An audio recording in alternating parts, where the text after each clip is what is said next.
the more we rely on others or doubt ourselves, the harder it becomes to hear our own guidance. When we criticize others, it often reflects how we feel about ourselves. Change requires willpower and courage.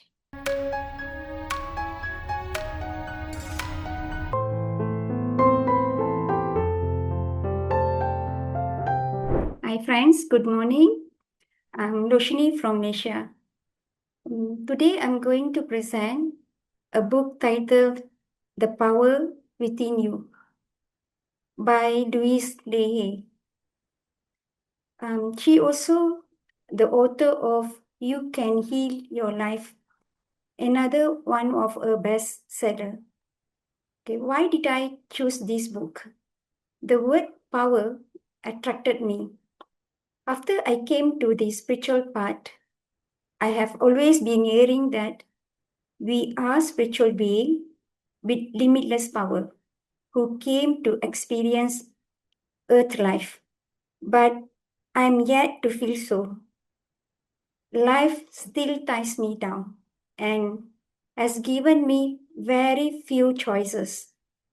This is the main reason why I choose this book. Okay, according to Louise, this book has a lot of knowledge and encourages readers to work on the idea that resonate with them. For me, almost everything resonated.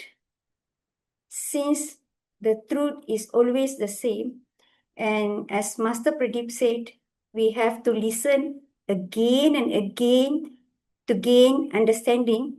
Here, I'm sharing the same truth in the context of integrating it into our daily life. Each point I'm presenting here is my takeaway, including the author's description. About Louise's childhood. She grew up poor and had a really tough life. She experienced abuse from her stepfather and lived with a lot of emotional pain and instability. Because of this, she left home at a very young age and had to learn to survive on her own. Her teenage years were also very challenging. She had multiple relationships and faced many hardships. The interesting part is, despite all these struggles, Louise A. explored metaphysical and spiritual teachings. In the early stage, she found that students were not improving through her teaching, even though she taught very sincerely and devotedly. Why weren't her students improving? Then she realized it was because she was not living the truth she was teaching. She was later diagnosed with vaginal cancer. Her illness, she was grateful because it revealed from a very young age. It empowered her and she healed herself through affirmations, visualization, detox diet, and meditation practice. As she healed emotionally and mentally, she noticed that she looked younger. She began to attract clients who were willing to do their inner work and wanted to improve. What changed? Before, she taught only from knowledge.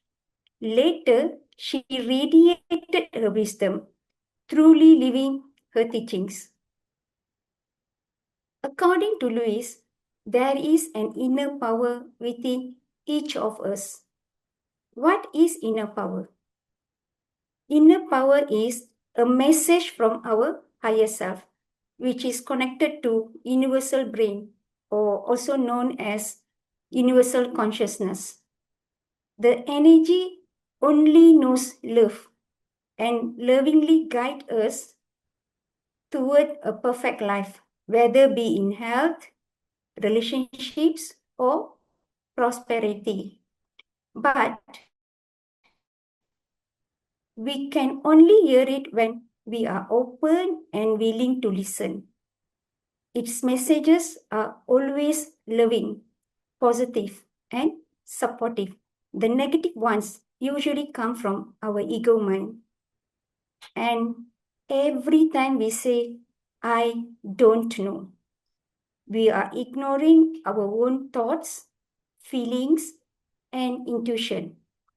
This shuts out our inner wisdom because we stop trusting ourselves. Over time, the more we rely on others or doubt ourselves, the harder it becomes to hear our own guidance. When we take responsibility for our life, we gain our power. We reclaim control and make choices that align us with our true path. But what happens when we blame others or see ourselves as victims? We become passive, give our power away to others, live in insecurity, and finally let conditions to lead our lives. Our inner power is willing to support us and bring us better experiences as long as we choose to stop being a victim and fix on creating a new life. Louise explains that our thoughts and words are connected. Thoughts move fast, but words are slow, and we often speak without thinking. She remains us to be mindful of our thoughts and words. Always be watchful and notice how many negative words we use unconsciously daily, because words are powerful and influence how we live our life. Even joking about ourselves or putting others down can affect us in negative ways. According to Louise, when we criticize others, it often reflects how we feel about ourselves. Instead of criticizing, she encourages to praise others, and according to her, within a month we will start to notice positive changes in ourselves. She also suggests to record our own voice when we communicate with others, so we can become more aware of how we speak. She says every thought and every word we say is like an affirmation.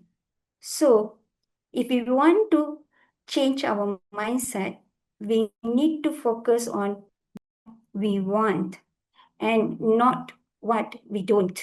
Take a moment of silence and notice how many of your thoughts are about what you don't want. Now, look around and see how many of those thoughts are manifested. I realized that when I look back, my subconscious filtered out the word don't and manifest the rest. Miracle thinking or affirmations often don't work because they are said only at surface level, while deeper beliefs remain unchanged. If you say, I'm confident, but deeply believe I'm not good enough, the mind resists the affirmation. It's like expecting abundance but not opening up to it. For example, if we keep saying, I hate this car, what will happen? Even after getting new one, we will probably end up hating that too. Nothing really changes until we start deprogramming our old beliefs. And the good news is we always have the power to choose our thoughts, our beliefs, and the word we speak.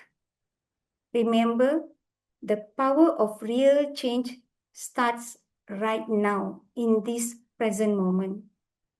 Louise says our subconscious holds all our past experiences and messages, usually stored around the solar plexus or Manipura chakra. It takes in everything we say and act on it without judgment. Over time, we end up carrying unhealed beliefs of ourselves, often from childhood. When we try new affirmations like, I deserve to be treated well, doubts start to pop up. Our conscious mind goes confused. This feels different from what I know. Instead of fighting it, treat that doubt like a friend. Then make a conscious choice with awareness about what we really want. If we hold on to a habit or belief because it serves us in some unconscious way, change will not happen. It will only disappear when we choose to release the emotional burden behind it. For example, a person may always give and feel drained, but still find it hard to stop. Unconsciously, giving helps them feel needed, valued, or loved. Change requires willpower and courage. When we are reprogramming our minds, old thoughts and patterns naturally comes back, and progress usually happens in small steps. Sometimes it feels like we are going backwards, and that's totally normal. Repeating patterns doesn't mean no progress. It often means we are ready to meet a deeper layer within. So be kind to ourselves when we make mistakes. When challenges pop up, try to stay calm and trust that it's a lesson meant for our highest good. Work through it mindfully. Notice them, slow down, and handle them with clarity and awareness. What felt like a disaster at first often turns out to be helpful or not as bad as it seemed, right? Every experience is a chance to learn and grow. According to Louise, meditation, affirmations, and visualization practices are only tools for reprogramming negative beliefs, relaxing the body, and connecting with inner wisdom.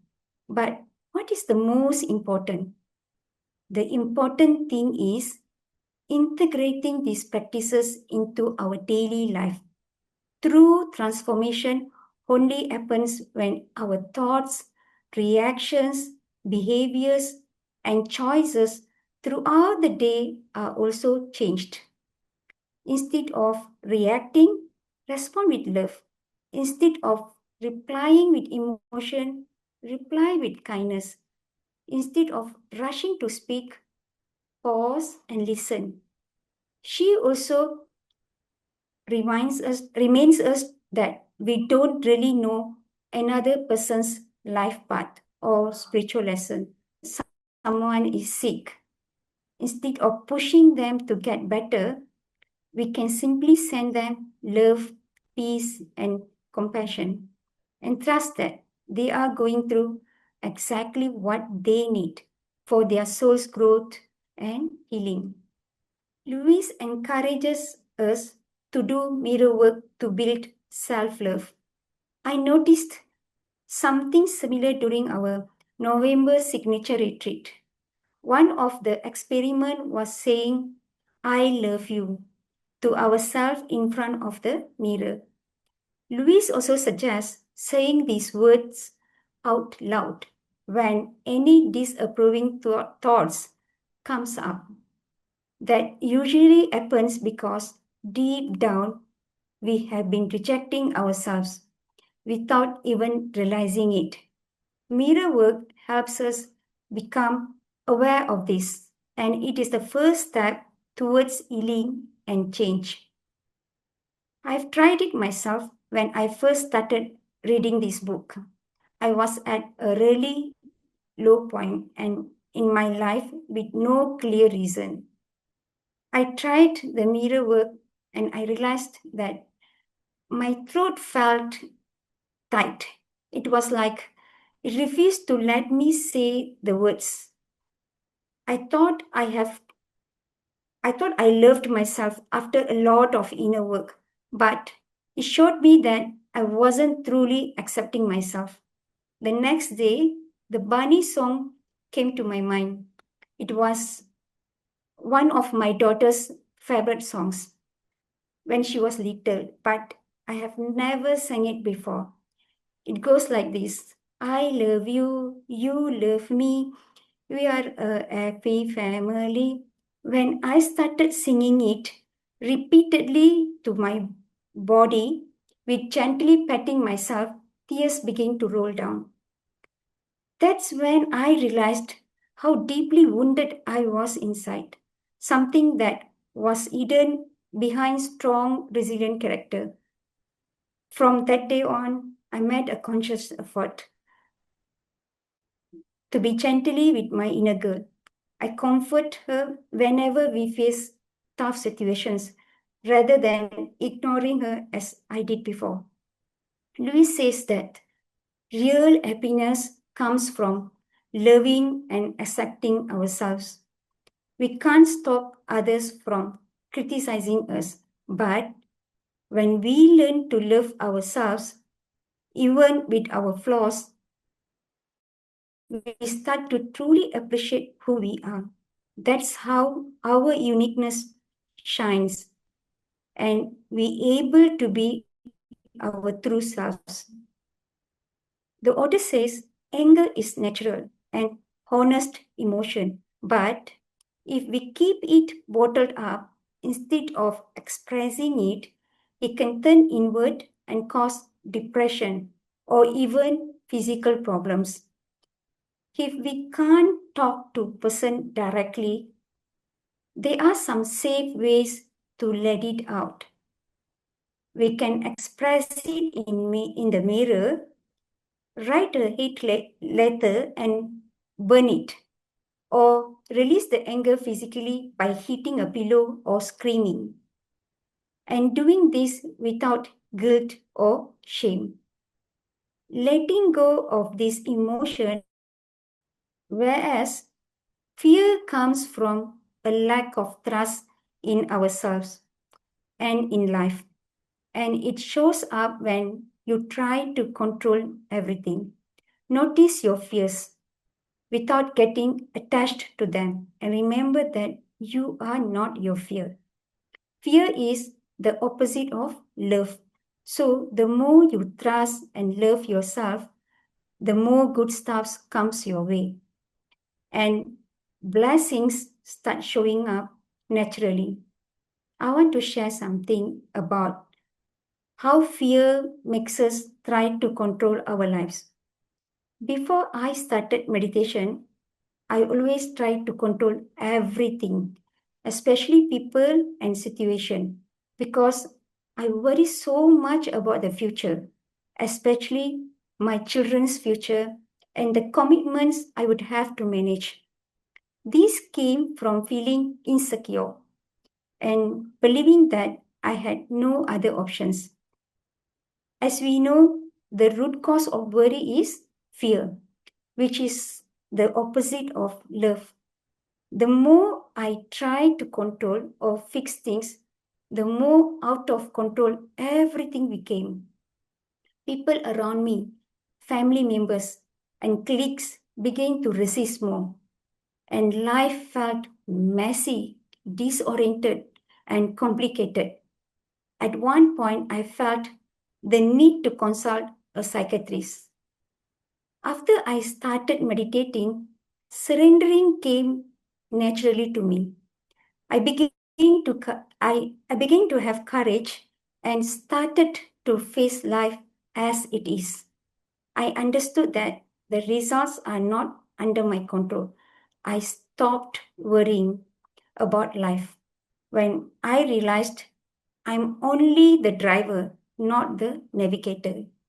Then I started noticing the magic. Things began to flow and solution appeared effortlessly. I saw changes at home and in my workplace. I became a more approachable person. One day, a colleague said, Roshni, you seem so much more relaxed now. Before, actually, we were scared to join your meetings. The same thing my son said. You know, Amma, everyone is scared of our headmasters, including the teachers. But I can easily walk in and out from his room. You know why? Because you are stricter than him. This reflection showed me that when I am hard on myself, I am hard on others too. I treat others the same way I treat myself. When we start to love ourselves and trust life, we tend to be more compassionate and impose less control. The authors say that when we get sick, it's often a sign that we need to forgive. Being unwell is a good chance to look at who we need to forgive. Usually, the person that we feel will never forgive is actually the one we need to forgive the most. Not forgiving someone doesn't hurt them, but it creates chaos inside us. True healing involves forgiving ourselves and others. Forgiving others free us from heavy emotionally burdens tied to the past. Remember that everyone is trying their level best. Forgiving ourselves is equally important as it helps us stop punishing ourselves for the things we did just for survive. Many of us are taught from a young age not to cry, not to complain, and not to ask for help. Over time, this becomes a habit. We tell ourselves, I'm fine, even when we are actually not. I was one of them. But feeling aren't weakness, they are signals. They show us what hurts, what's missing, and what need our attention. Feeling doesn't mean losing control. It means being honest with ourselves. Ignoring our feelings can create more problems and even affect our health. By allowing ourselves to feel without judgment, we begin to heal. We should stop trying to be perfect. Chasing perfection just puts too much pressure on us and keeps us from seeing the part of ourselves that needs healing. It can also make us feel insecure and lead to unnecessary comparisons. We also need to stop scaring ourselves. Many of us turn small problems into big fears and imagining the worst. Let's say, for example, when we fall very sick, we may begin picturing our own funeral. When a relationship fails, we believe we are not worthy of love. When we fail an interview, we think we are not competent. These frightening thoughts act as negative affirmations and makes fear and anxiety stronger. The author suggests that when you notice yourself panicking, gently replace those thoughts with something positive, like imagining a beautiful view or a peaceful scene, and repeat it often. Over time, it helps break the habit of scaring ourselves. Another important practice is to be gentle, kind, and patient with ourselves. Patience is a powerful Yet, many of us struggle with wanting everything immediately. Impatience not only causes stress, but it can also affect others. It's a resistance to learning, as we want results without taking the necessary steps. Besides that, we should allow ourselves to receive the good things life offers, even if there's a part of us that feels unworthy it. Feeling undeserving can hold us back from what we really want. Many of us are so used to relying only on ourselves. Instead of struggling alone, we can try asking for help when we need it. Let others support us. Apart from that, take care of our body, for it is the beautiful home we live in during this lifetime. Be mindful, choose, because food is nourishment, not punishment. We sometimes eat in a way that harm us. Remember, what works for one person may not work for another. Everyone's body is unique. We must listen to our body and discover what truly supports our health. Every one of us have an inner child inside. According to Louise, this inner child is formed from our early childhood experiences, from birth to about 5 years old. Whether our experiences were happy or painful, they leave emotional memories inside us. When a child feels loved, safe, and understood, the inner child grows in a healthy way. But when a child feels ignored, criticized, scared, or emotionally unsupported, the inner child becomes wounded. To survive, the inner child learns to protect itself. These protections may help us as children, but they can create problems in adults' life. The belief we learned as children are still carried by our inner child. Often, this inner child continues to live by the rules and messages we received from our parents. Our parents did what they could based on their level of awareness and the circumstances they were living in at that time. Now, in the present moment, who knows us better than we ourselves? Parenting our inner child and healing is our responsibility, right? So stop blaming. Only we are responsible for our life today. Teenage years are often very challenging, and many teens feel trapped, judged, or misunderstood by their parents. One way to begin healing this conflict is to learn and understand our parents' own childhood experiences.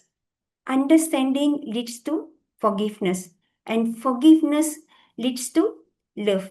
Only when we can love and forgive our parents can life bless us with peace and meaningful relationships. On, on the other hand, when parents love and care for themselves, their children can sense it. This makes the children feel safe, supported, and it helps them build their self-esteem.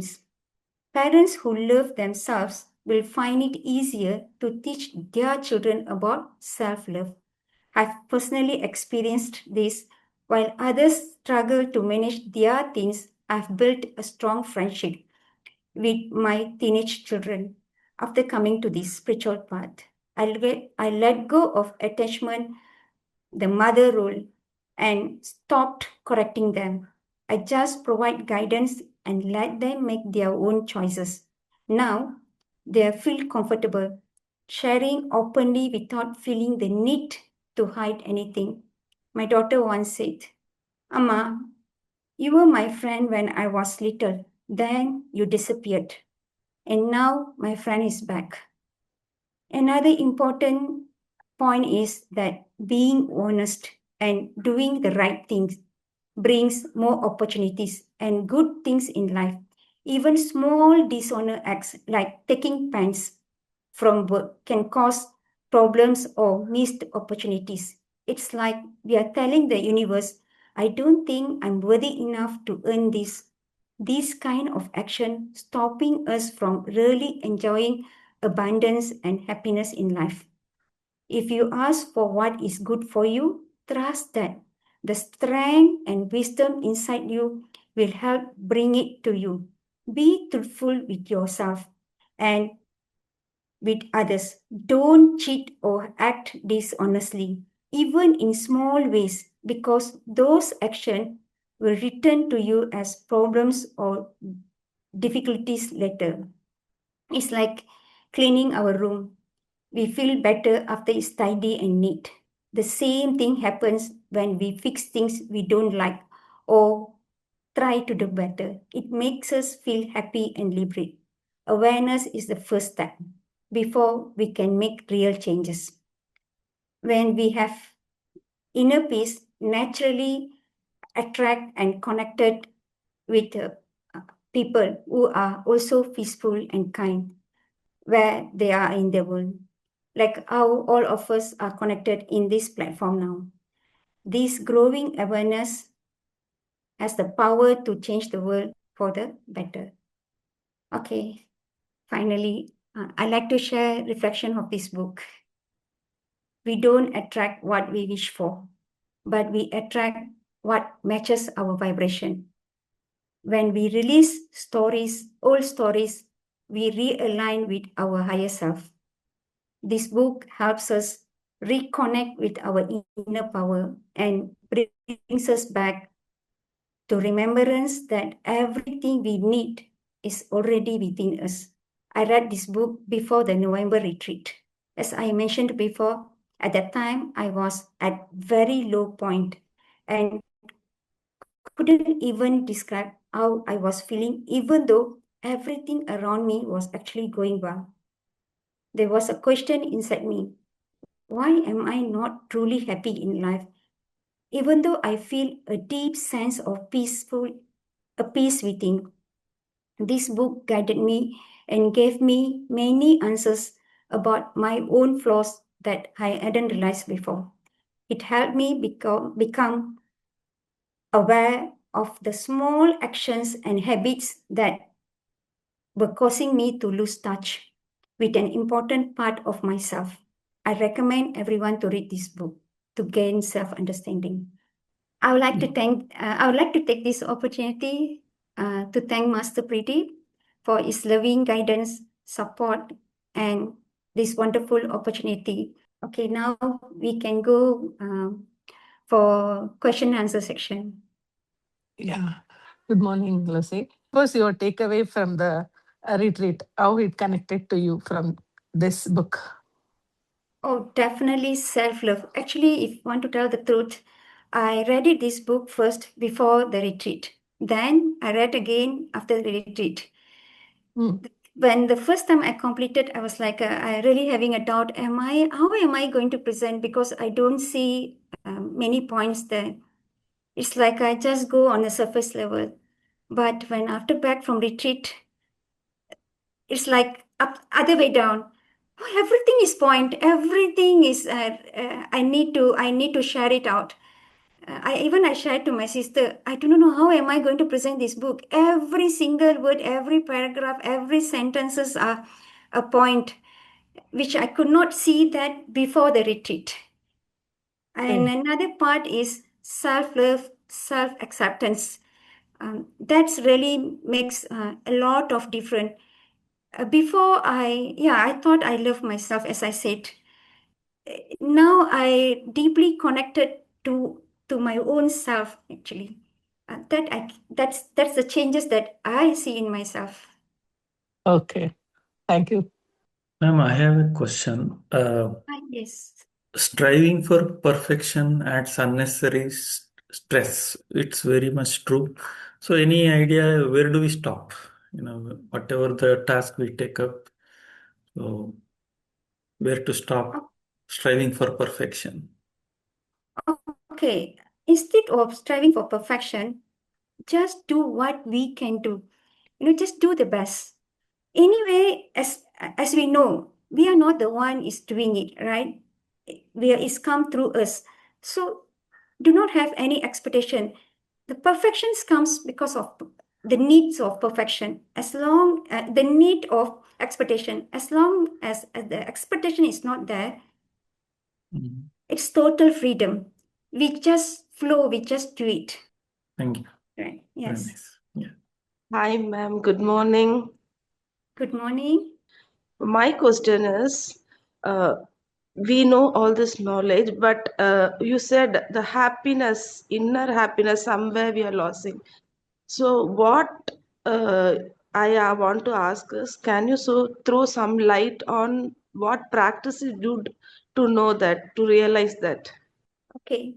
The main reason we lost happiness is first thing because we cling of something behind us. Okay, probably the effect of our childhood, one part. Second part, because of some ignorance or the flaws that we can't see. The most important is awareness. Awareness is only the things that can give us a solution. And to gain awareness, my advice is only meditation. Without meditation, yeah, you can have a knowledge, but the wisdom is through experiences, right? So without meditation, we can't expand our awareness. That's what I will say. Another part is when you aware, then only you can notice. If let's say you do not know what is the like, I do not know why I'm unhappy. When I read this book, I found out that that just now I gave an example pants. Actually, Yes. I was doing that past 20 years. I never bought any pants for myself.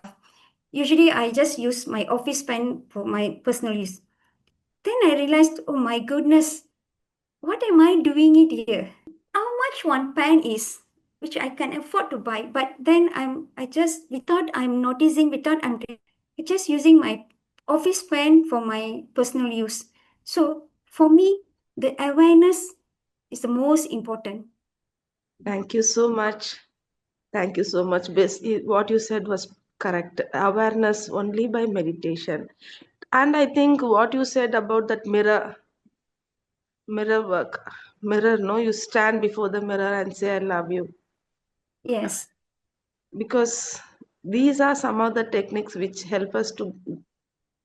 Thank you so much. Thank you. When about mirror work, I love you. When you stand in front of mirror, you're telling I love you to ourselves, let's say. According to author, even she had a difficulty to say I love you every day in front of mirror. She noticed that she's listening another voice inside that refused to accept I love you. So that's where you can catch. The mirror work is to catch our self-resistance. Once you caught the self-resistance, then what you have to do, start to gain awareness. Again, you have to go back to awareness. Yes. Yes. Thank you. Beautifully explained. So you're enjoying each word. I can sense that. Thank you. Yes, I am. Thank you. Thank you so much. I just would like to say thank you so much for this opportunity, and I hope everyone, whoever listening to this video later, they get full benefits out of it.